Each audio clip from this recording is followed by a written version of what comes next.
Hello, and thank you for joining me today in this free webinar.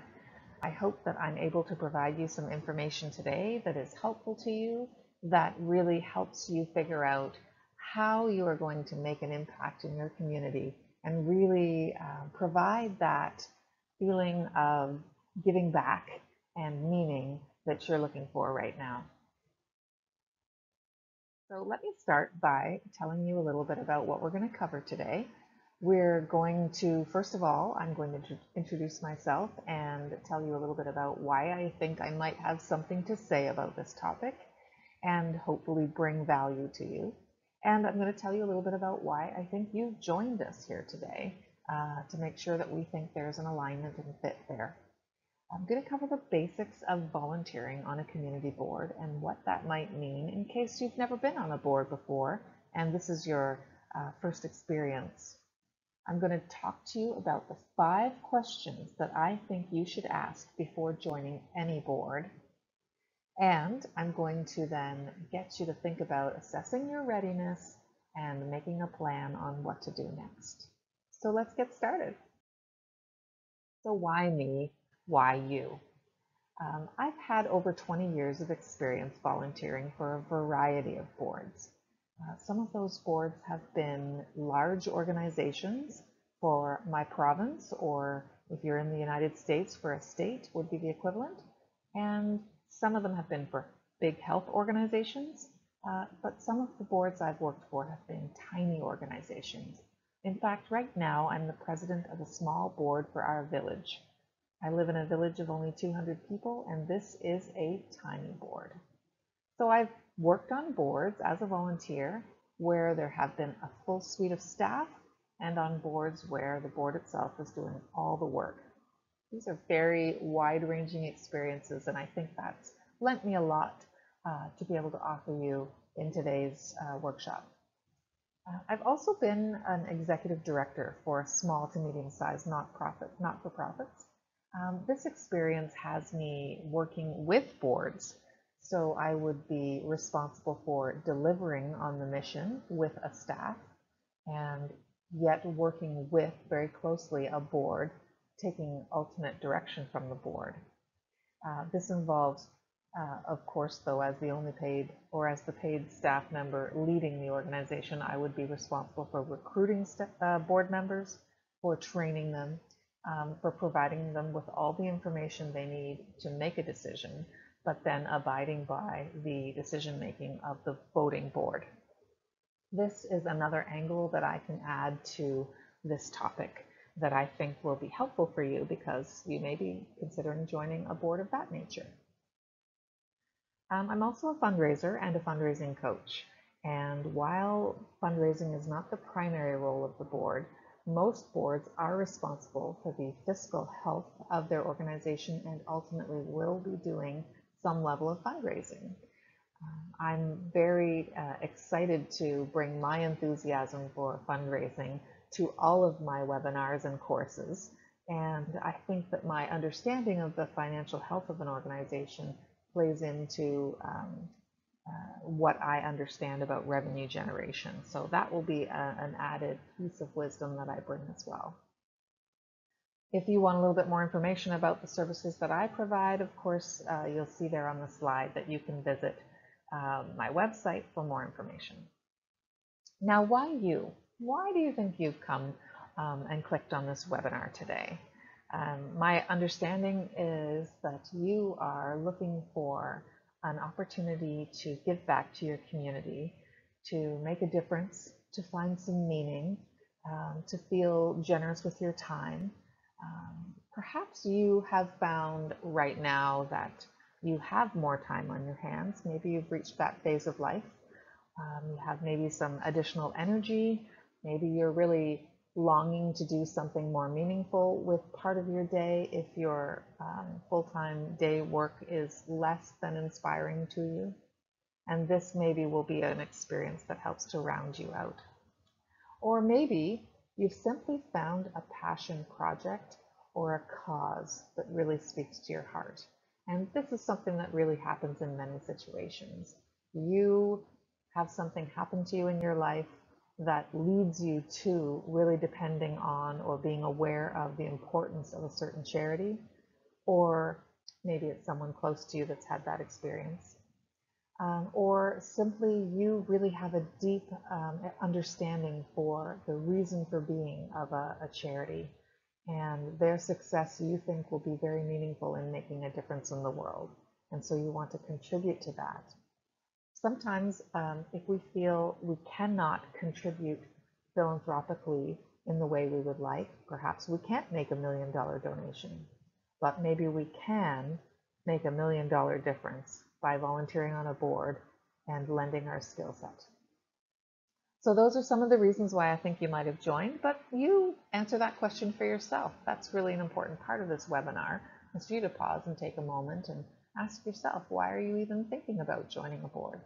It's really an important question to ask before you get to the actual commitment.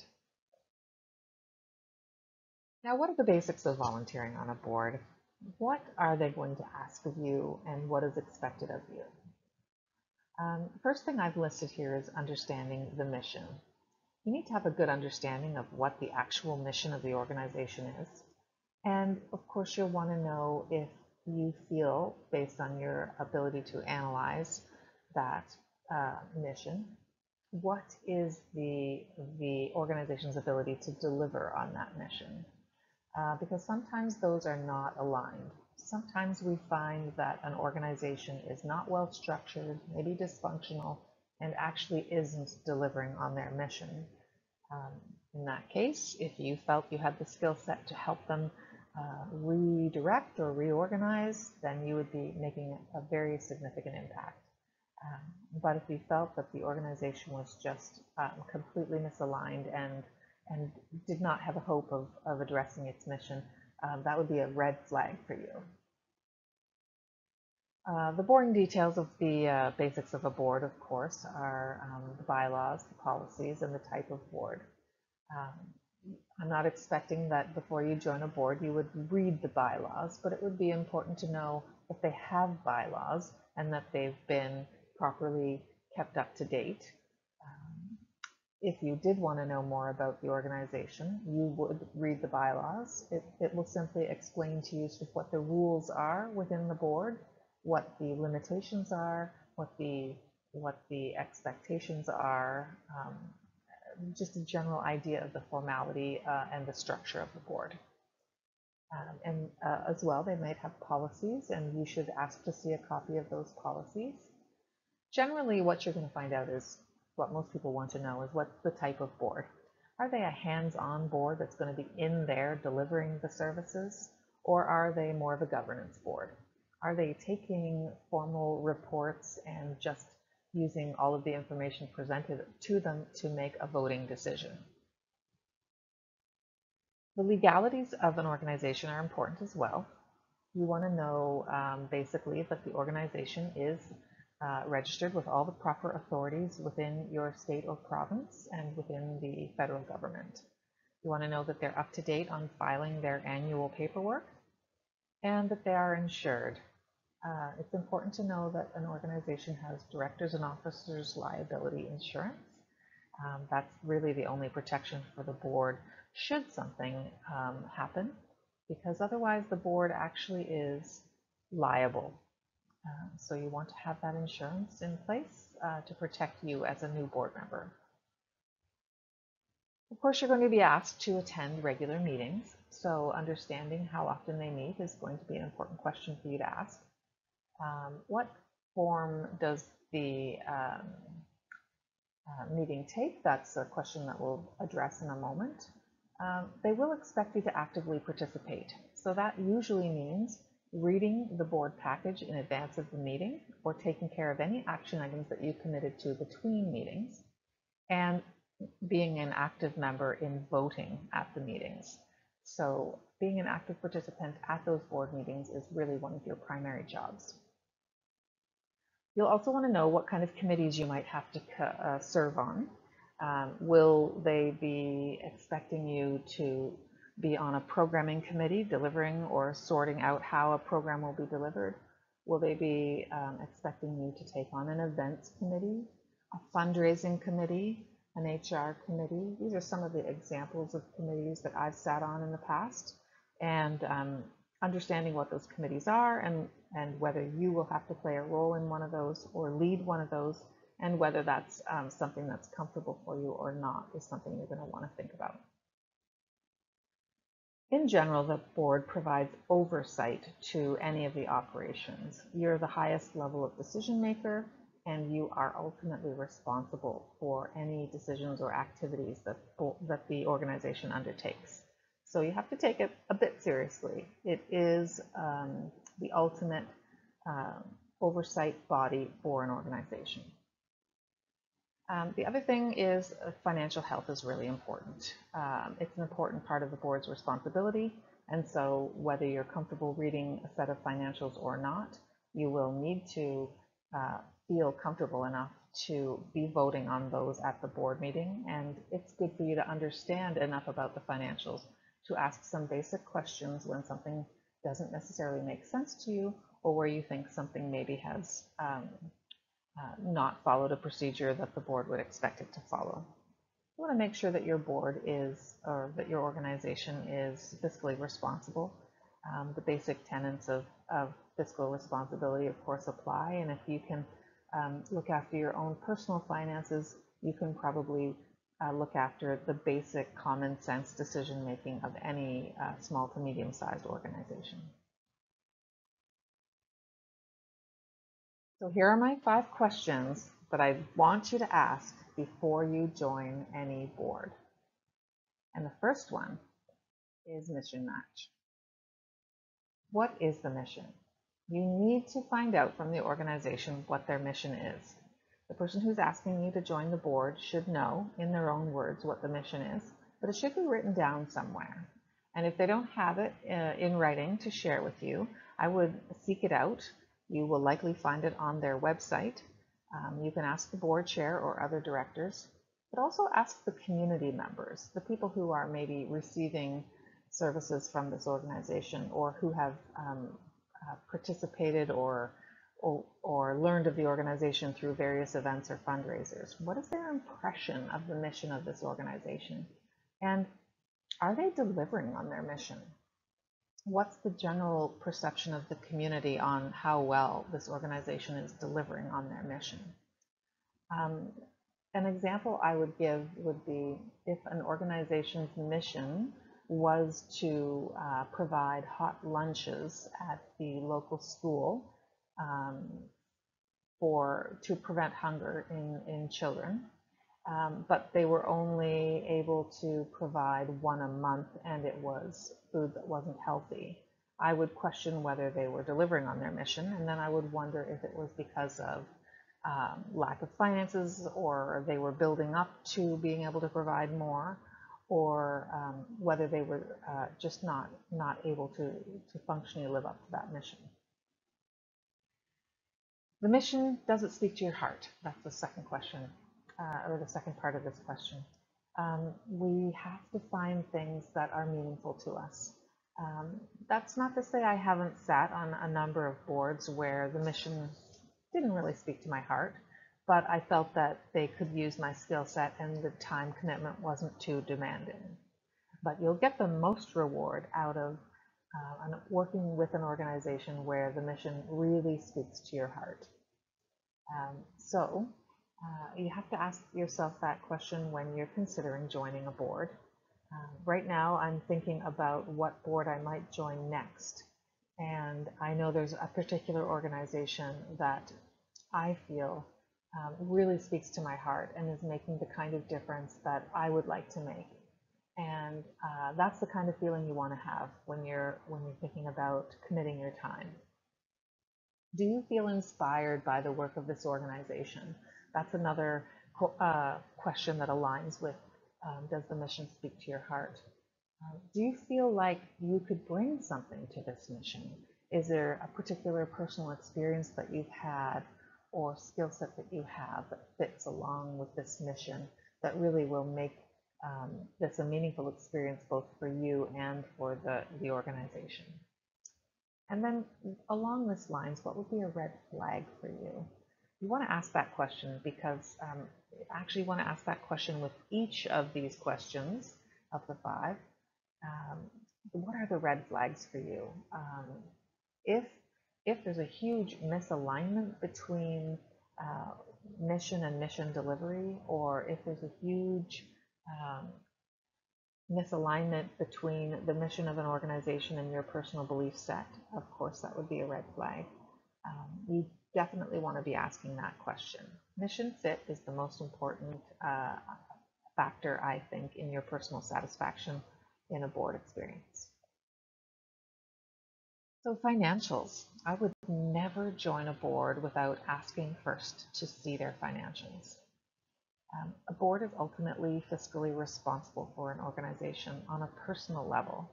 So you would not want to do that without knowing for sure that they are being fiscally responsible and that they are following all the policies and procedures and legalities required in terms of their financials.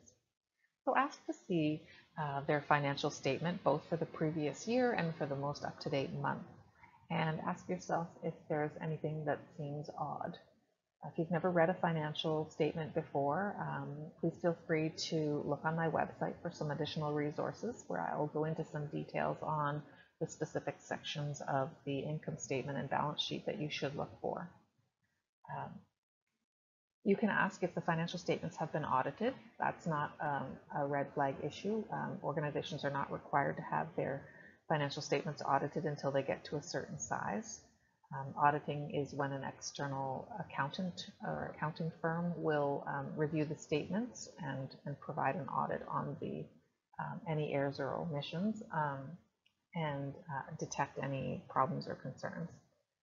But that's not required for smaller organizations, so you could just look for their statements and have a read through them and make sure you understand what you can of them and that you feel they are valid and not speaking to any problems.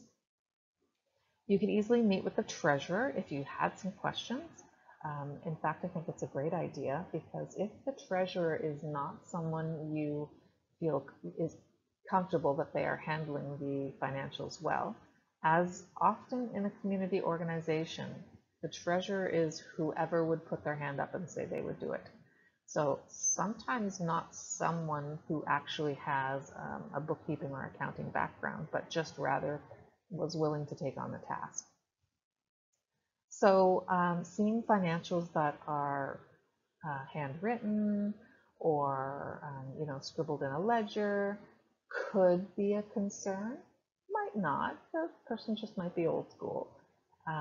But definitely you'll need to have a feeling of confidence with the treasurer and the reports that they'll be providing at every board meeting. You can always check online.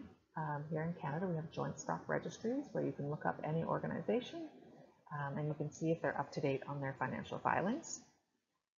It's important that you don't join an organization that has just fallen into arrears and is completely disorganized, because then you'll be responsible for helping them catch up.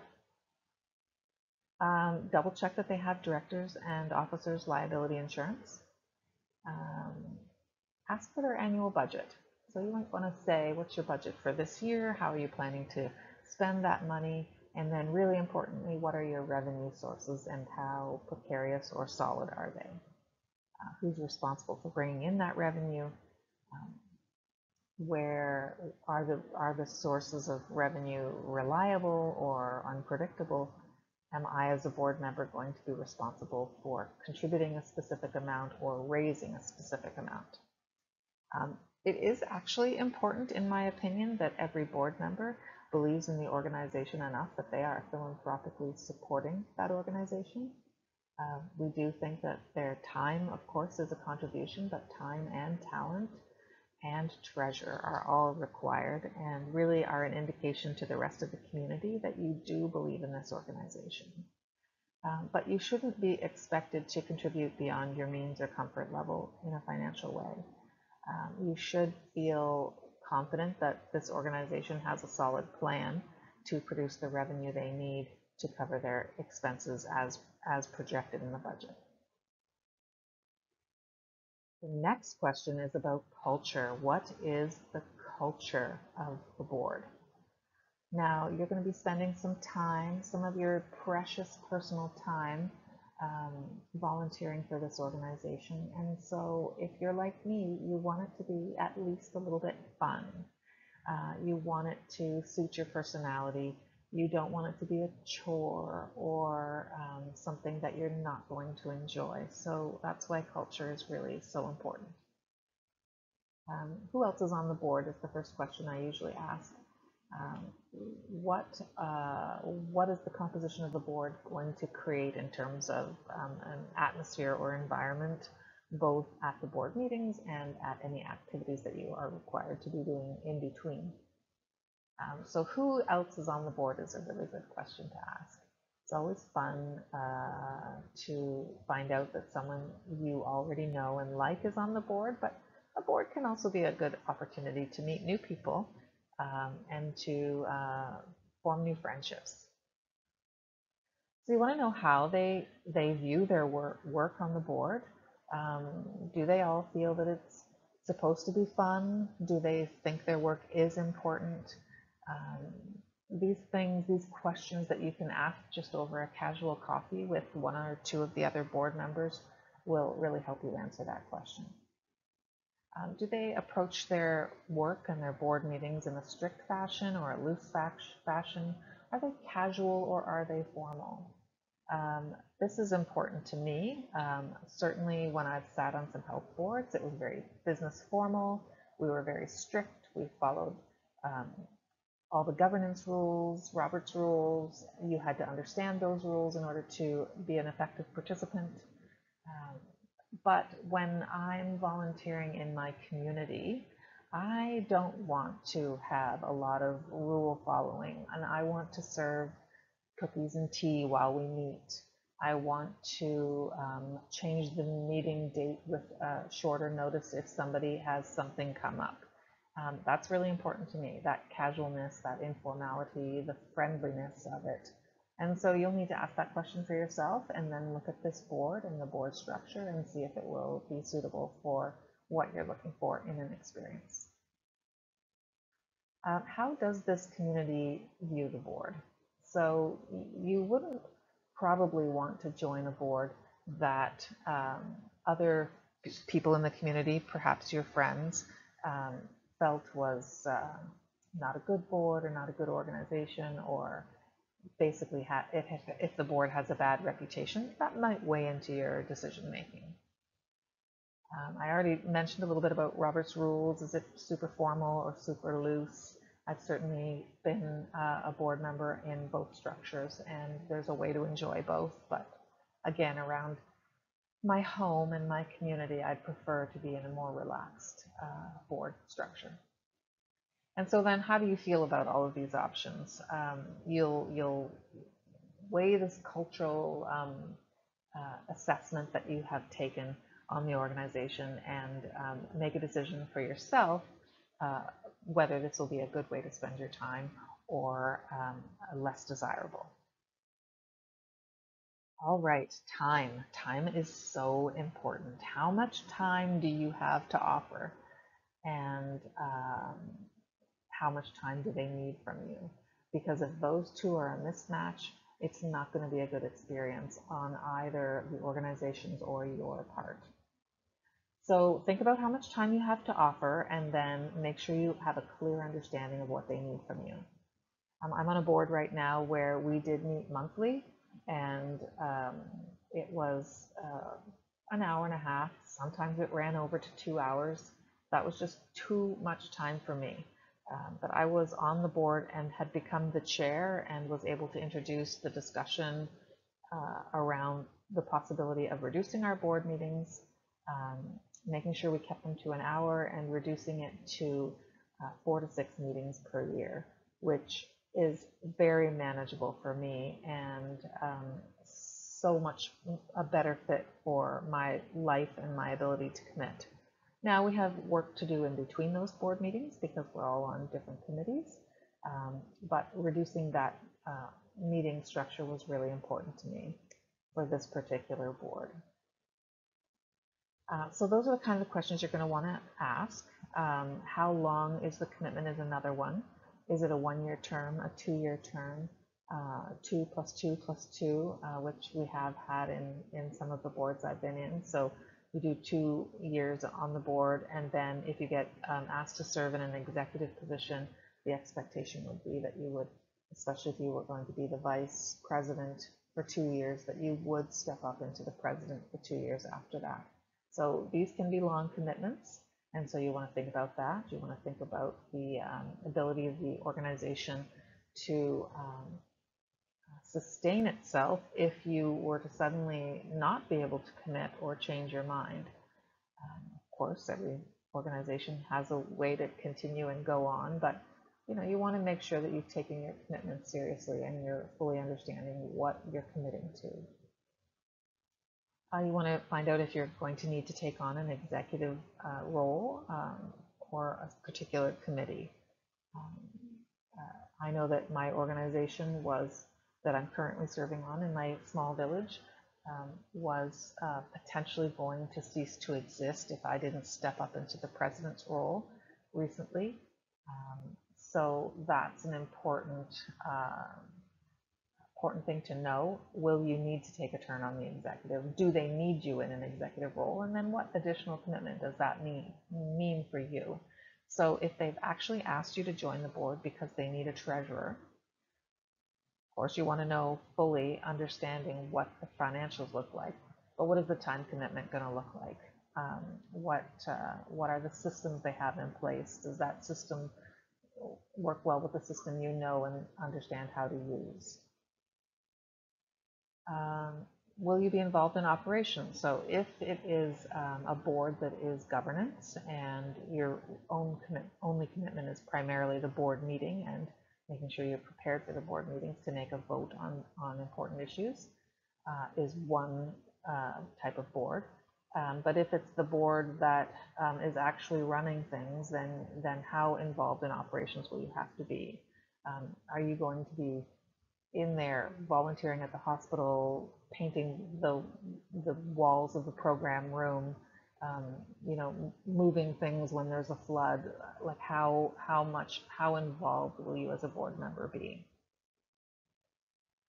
And how much fundraising will you need to do? It's an important question to ask, and before you make a quick judgment call on how that feels for you, I just want to say, as a fundraiser and a fundraising coach, that many people are really, they have a distaste for fundraising, or it scares them and they feel really uncomfortable about it.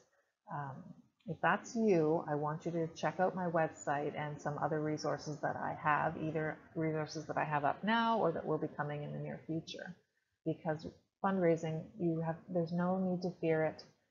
It's actually something that can be quite pleasurable, and I want to really be able to spread that message and share that with you. So I hope you do check out those resources. But in the meantime, as it pertains to this webinar, it's important for you to understand what level of fundraising you will be required to do. Is this organization really vulnerable and dependent on the fundraising that the board does each year for its existence? And so how comfortable are you with that pressure?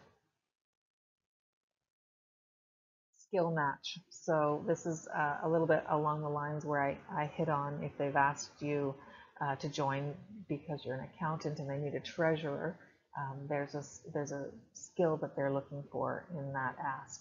Or if you've been a leader and they're asking you to be the board chair,